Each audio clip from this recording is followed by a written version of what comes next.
ভালোবাসার অনুভূতি। লেখিকা আরভি আহিয়াত তিহু। পাঠ ১। বউ সেজে বসে আছে মেঘনা। আজ তার বিয়ে তার বড় চাচার ছেলে আবিরের সাথে। তার বাবারা মোট ৫ ভাই বোন, ৩ ভাই ২ বোন। মেঘনার বাবা সবার ছোট। তার ভালো তাসনুভা সায়াজ মেঘনা। সবাই তাকে আদর করে ডাকে মেঘনা। তারা ২ ভাই বোন, বড় ভাইয়ের নাম তাসনিদ সায়াজ মিহির। মিহির তার থেকে ৩ বছরের বড়।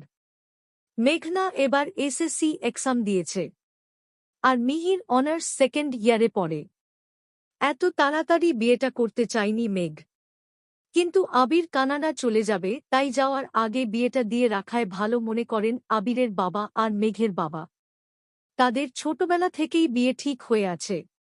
মেঘ ও আর বেশি কিছু বলেনি, সবাই খুশি থাকলেই সে খুশি। সে বাবার বাধ্য মেয়ে, কখনো বাবার কথা অমান্য করে না।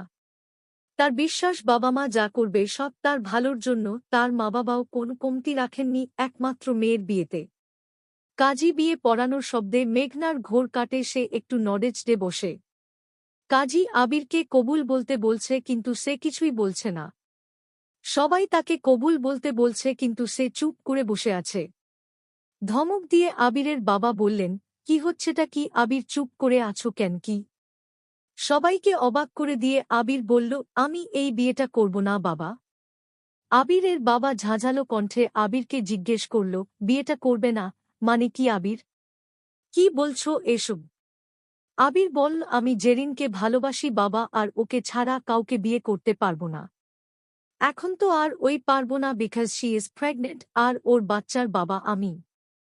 জেরিন হল মেঘের বড় ফুপুর মেয়ে, ওরা সেইম এইজের। এবার দুজন একই স্কুল থেকে এসএসসি পরীক্ষা দিয়েছে। দুজন ছোটবেলা থেকেই খুব ভালো বন্ধু। আবিরের কথা শুনে বিয়ে বাড়ির সবাই স্তব্ধ হয়ে গেল। চারপাশের লোকেরা কানা শোষা করা শুরু করে দিল। আবিরের বাবা রেগে কষিয়ে ছেলের গালে একটা চড় মারল। চড়টা মারার সাথে সাথে বিয়ে বাড়ির সবাই শান্ত হয়ে গেল। এই চড়টা তোমাকে আগে মারলে আজকের দিন আর দেখতে হতো না। আবির গালে হাত দিয়ে মাথা নিচু করে দাঁড়িয়ে আছে। এইসব শুনে মেঘ হতভম্ব হয়ে গেছে। এসব কে বলছে? আবির, তার মাথায় কিছুই ঢুকছে না। বিয়ের দিন এসে বলছে বিয়ে করতে পারবে না, তাও আবার কিনা তার বোনকে ভালোবাসে। সেই জন্য মেঘ ছলছল চোখে একবার তার বাবার দিকে তাকালো। ওর বাবা একবার